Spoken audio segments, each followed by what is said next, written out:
Welcome to another show on a comfortable vegetarian, the healthiest show in the world. Y'all better know that. Yeah, this a little different show today. You know, we don't have a vegan guest today. You know, we got a little something different for y'all, but it's still gonna be full of health benefits and stuff like that. So y'all stay tuned.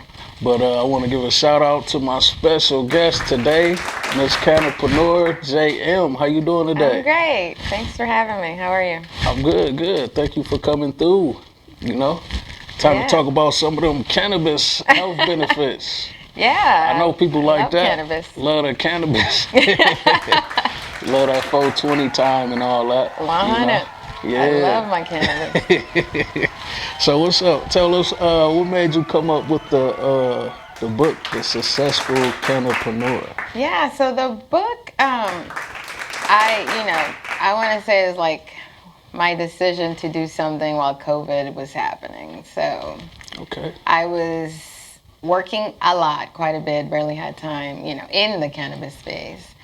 And then when COVID happened, things kind of slowed down, especially like the first few months of quarantine. Yeah. And I was already writing a book, but it wasn't this one. So I was writing a book about self-development, and essentially the editor that helped me, the publisher, they looked at my resume and they were like, "Girl, you need to write about cannabis." Yeah. And I was like, "I don't know, I'm still trying to get my feet wet and, do what they're like, "No, you've been doing this. You've done a lot."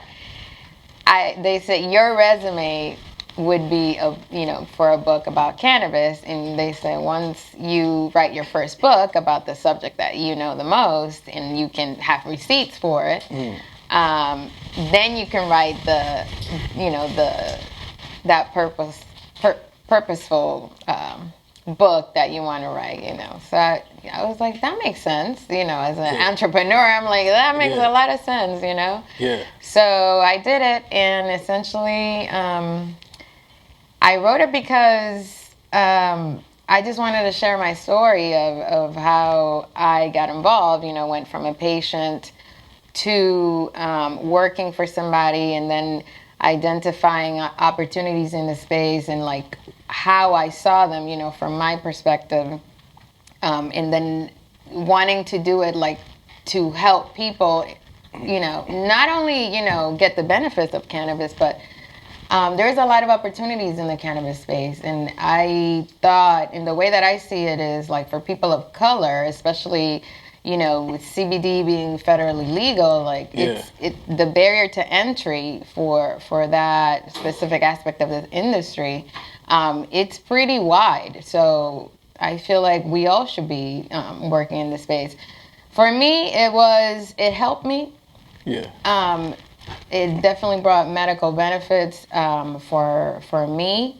And I was like, first of all, why is this thing illegal? Yeah. So why is it illegal? Number one, it's helping me with mental health situations. Yeah. And then, after going for the first time to a dispensary, I come from a family of entrepreneurs. I'm thinking, this is an industry where a lot of people love this stuff. Yeah. And it helps people. I want to know more about it, not just for the consumption side, but for the business side. Yeah.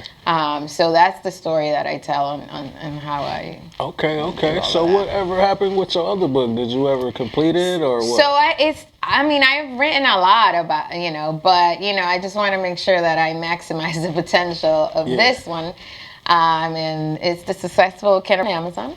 It's available on Amazon right now. So essentially, I only just put this one out in September. Okay. So that other one, I already have it in the name. It's called Empowerment Hacks. Yeah. So when the time is right, I'm pretty sure I'm going to put that one out as well. Okay, yeah. Don't worry, you'll get a copy. Yeah, that sounds like something real interesting right there. Yeah. Empowerment Hacks. Yeah, so that one is, and honestly, there is some of that book in here as well, because that's pretty much, I even have a whole chapter on mindset, like the mindset that a successful cannapreneur should have in order, to maneuvered through the dynamics of the cannabis space and how that is always changing and laws change and, you know, things happen that literally can make or break a business like in a matter of like days and things like that. So it's a risky environment, and you know, in the book I cover that as well. Okay. But it's worth it. My why to be in this space is that I think the cannabis plant can save the world. Essentially, not just from the consumption aspect of it, but it can be an entire economy. Yeah. If you dabble into like hemp, not cannabis, you know, for just consumption, but what the hemp plant has to offer to this world. Yeah. You know, you name it, anything that is eco-friendly. They build a lot of stuff out of hemp and all that. Look, I think you can make plastics, composite materials. Yeah. You can make concrete, which hempcrete. You can make you can remediate the soil. You can remediate, you know, the CO2 levels. I mean, what is the world waiting for? Unstoppable. I just didn't understand how that shit was put, you know, in the illegal stuff, in the substance category for illegal shit. So what would be the difference between, for people that don't know, the difference between the hemp and like the THC marijuana? Like, so it's that THC levels. So the hemp plant, by definition, it's supposed to have 0.3% or lower levels of THC. Yeah. If it's lower than 0.3, then it's a hemp plant. If it's anything higher than that, it's considered, you know, a cannabis plant. Okay. But you know, it's the same plant. People like to but again, hemp is grown for either, you know, the CBD aspect of it or for industrial purposes. Yeah. The cannabis plant is usually just it's grown for specifically, you know, for the flower. That's what you want to get out of it. Mm-hmm. So that, you know, and that's the difference as well. Yeah. So before we get too deep into hemp, I want to ask you, what's up? You said smoking the marijuana had helped you with some mental health issues Absolutely. You was dealing with. Can you elaborate a little bit? Yeah, so as you know, I was in the Navy. Yeah. So I served in the Navy. While I was in the Navy, I suffered an accident from which, working on the flight deck while I was deployed on an aircraft carrier, I got blown by jet blast from an aircraft. Wow, that's crazy. Pretty much fucked my shit up, put it that way. So the jet blast. I had a concussion from it. I lost the English language for like 20 minutes there. So I didn't break anything, you know, my body completely hurting, my head, but you know, my clothes came off. It was like a situation. Yeah, I mean, jet blast, it's serious. So it burnt you and everything. So I don't know about a jet blast, didn't get burnt. So the funny thing is, the first thing, you know, when I noticed like nothing, I didn't break anything. I literally had one little scratch. Yeah. So I'm literally, this is what happened. I'm walking behind the aircraft, and I don't know if it was a wave, but the boat actually kind of tilted, and then the jet started kind of going backwards as I was walking behind. So the pilot went up on power, and I just felt like a little paper in the air. And honestly, I don't remember, but the next thing I know is went from there to kind of looking up, and then there's another jet coming, about to land, and they're waving it off. Man. And it was just the loudest thing I've ever heard in my life, because my hearing protection, you know, everything, my cranial went off, my shirt came off. Yeah. Fortunately, my sports bra didn't come off, but that would have been a scene, but that didn't come off. And I had chains, because I was carrying, you know, I was a plane captain. Okay. So what we do is we literally, when the pilot comes down, we put chains on it, we do an inspection on the jet, and then we kind of set it up for the next pilot. So that's what I was going to do, and then essentially I had these chains. I probably had like 60 extra pounds on me with these chains. Yeah. And just... So still like a piece of paper. So from that accident, then I started having sleeping problems. Like, I already told you I'm like a natural faster. I would go days without eating because I would forget about tell the people about that, natural fasting. Tell them about that because this is the healthiest show in the world. And fasting is... Well, natural fasting is, I think I read it in a book. You know, I like I told you, I grew up, my mom kind of had the same situation, and she thought that she had an eating disorder because she, you know, when it was time for breakfast, she like was not hungry or lunch or something like that. So she would take like steroids to get hungry. And at some point, you know, when I was dealing with the same situation, she wanted to do the same thing with me, but I'm like, no, I don't have a problem. I'm just not hungry. So essentially, at some point, she stopped bothering me about eating or not eating. So I realized, like, I just follow like what my body wants, which is to eat when I need food, you know. Not necessarily eat because it's a time of the day. And honestly, I feel like that's why a lot of people maybe develop eating disorders because, like, perhaps just eating just to eat. Just to eat. Eating at a certain time. And I feel like in America, really that's a problem. You know, eating to eat. Yeah, most definitely a problem. The primal state of mankind is to eat for energy. Not to eat because it's a specific time of the day. And once I read that in a book, and I was like, that makes so much fucking sense. You know? Can I curse here? I'm a sailor, so every now and then. You good. My bad. We'll bleep you. But okay, good. Just put a little weed flower. Promise me that. We got you. But that's a crazy story right there. But the whole mental health situation was, you know, having the eating situation, having the lack of sleep, chronic back pain, and things like that. I was like really tense. So that came, you know, the anxiety levels went up because that went on for like 3 years from the accident all the way through when I first got out. And then somebody introduced me to cannabis, and that's when the first time that I felt like all of that kind of dissipate, like temporarily, while I smoked, and I was like... So this was your first time messing with the cannabis? I mean, I smoked weed in college before the military, but it wasn't like... I always felt sleepy, so I never really thought it was like, oh, such a big... So every time you're at a party and now you smoke some weed and now you're about to pass out because you want to, you know, you're like, man, this is like, you know, so I wouldn't do it that much in college. And and had no idea about any medicinal value for anything except for glaucoma. That's like the one thing. Knew, huh? Is that even real? It is. Real. I know.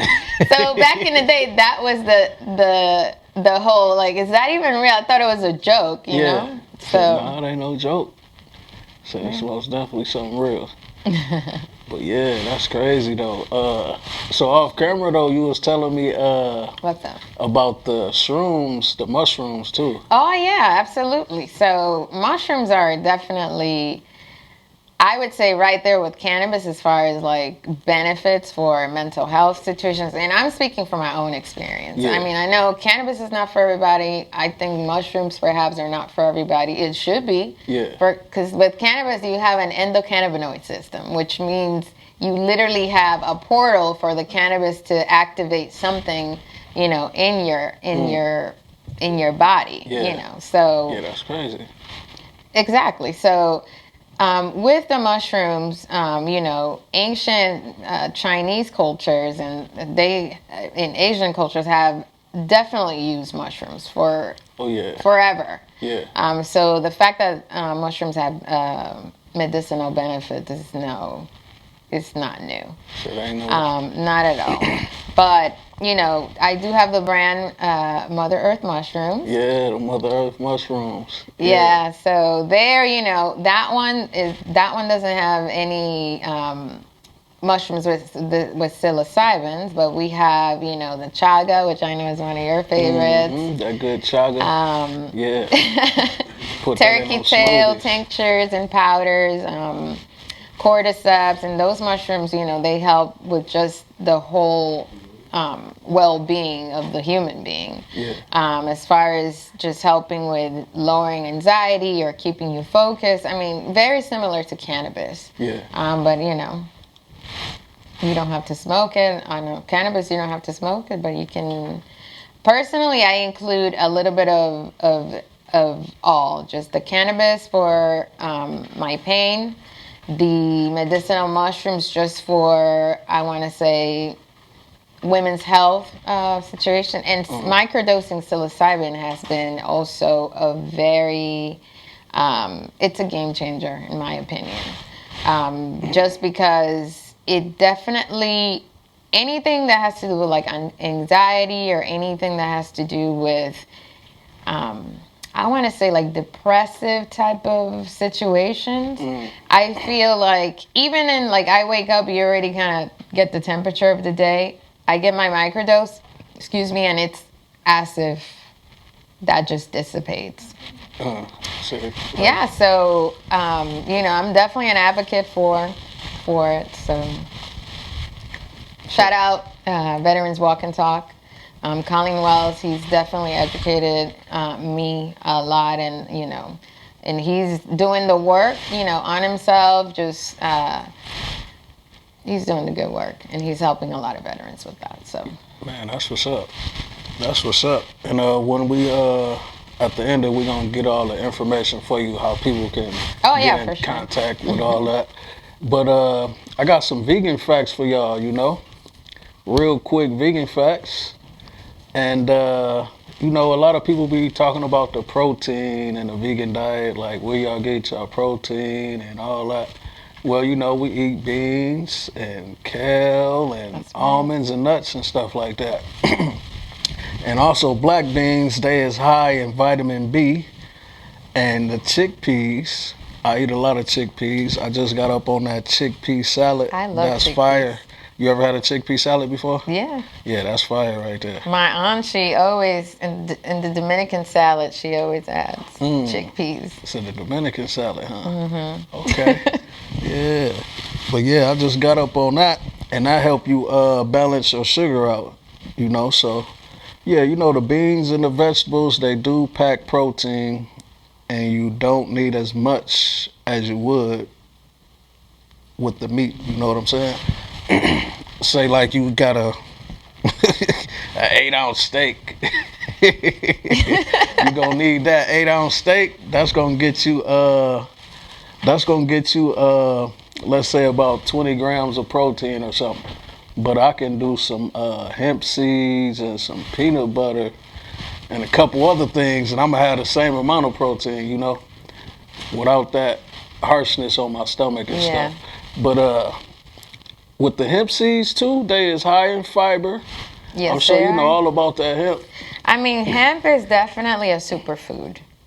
That's why that, you know, the type of, and that's the other thing. Like, you can use hemp to feed not only yourself, but even your pets. I mean, so even your pets, huh? You know, and actually have a really good diet. Yeah. You know, obviously maybe not one that involves eating, I don't know, comfort food, but it's definitely a diet that it can sustain somebody. Yeah. So, you know, we can talk about all the benefits. You got some facts you want to throw out?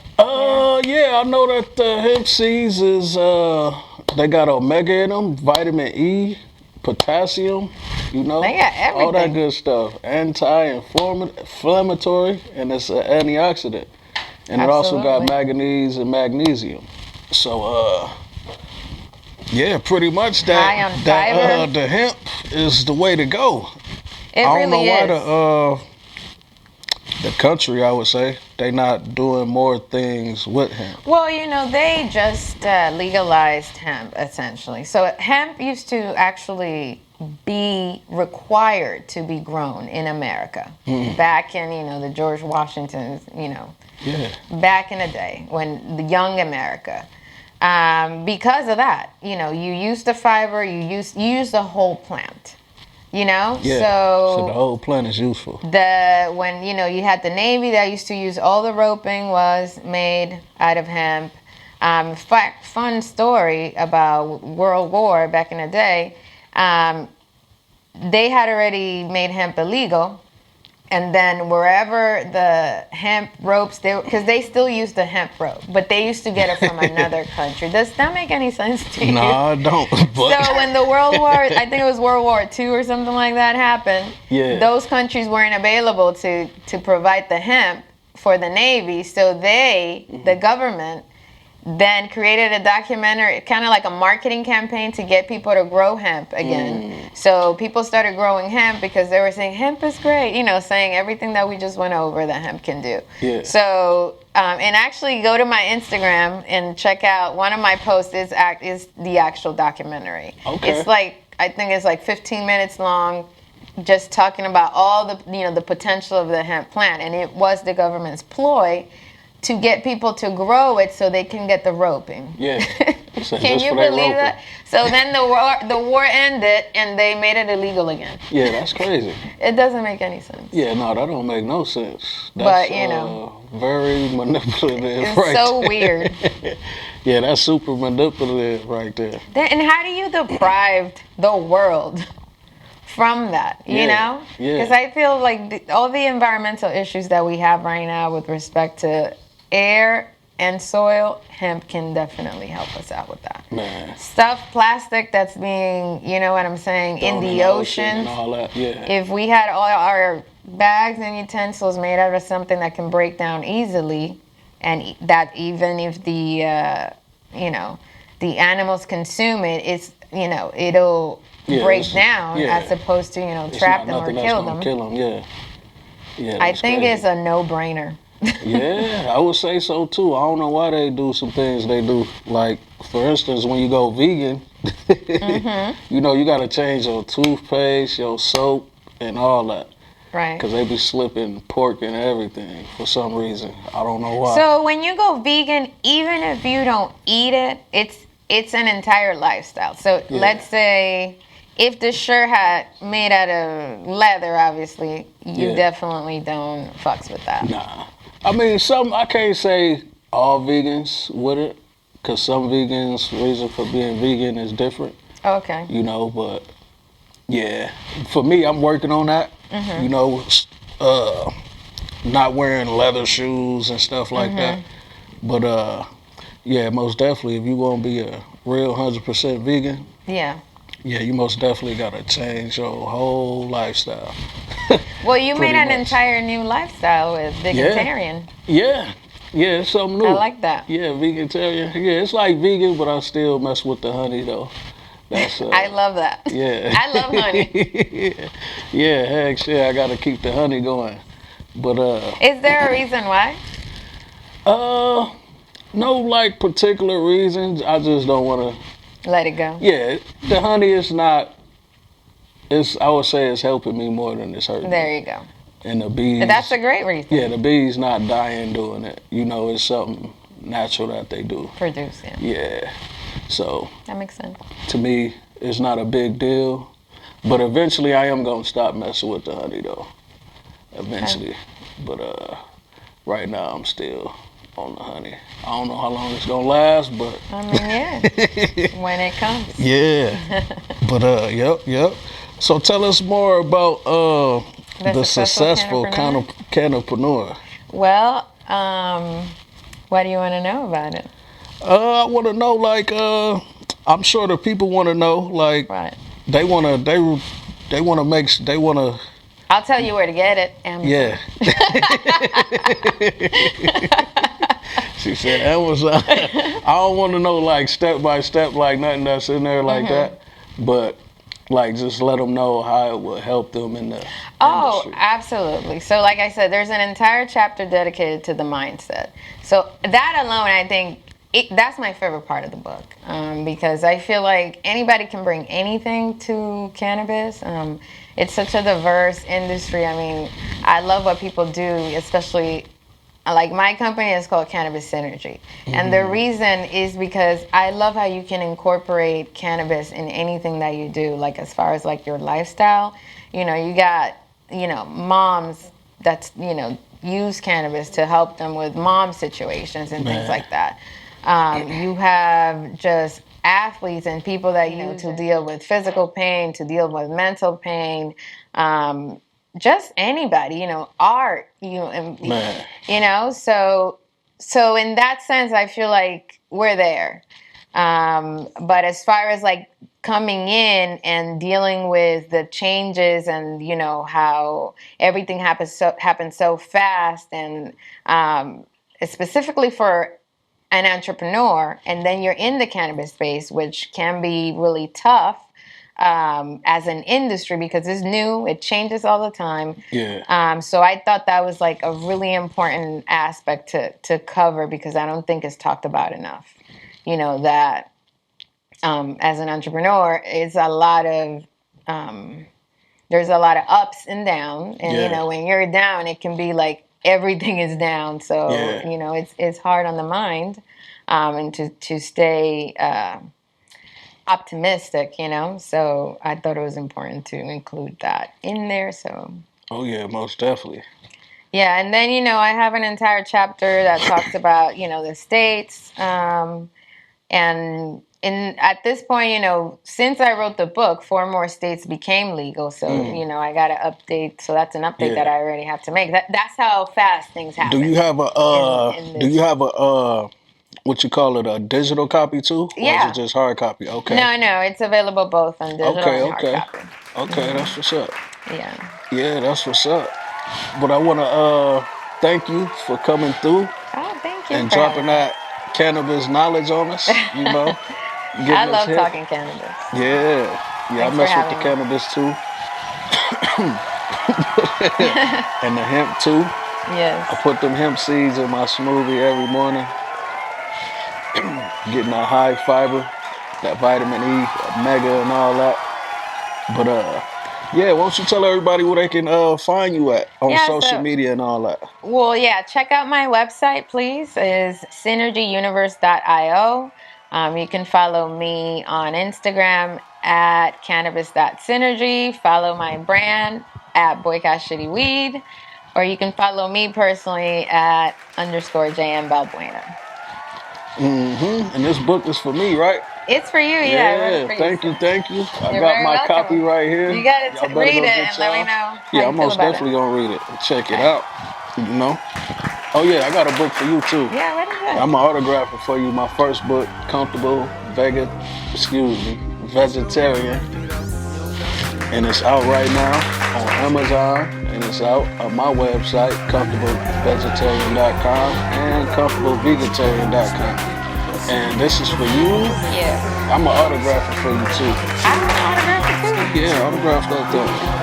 For sure. Thank y'all for coming through and checking us out again. We appreciate y'all. And stay ready for the next show.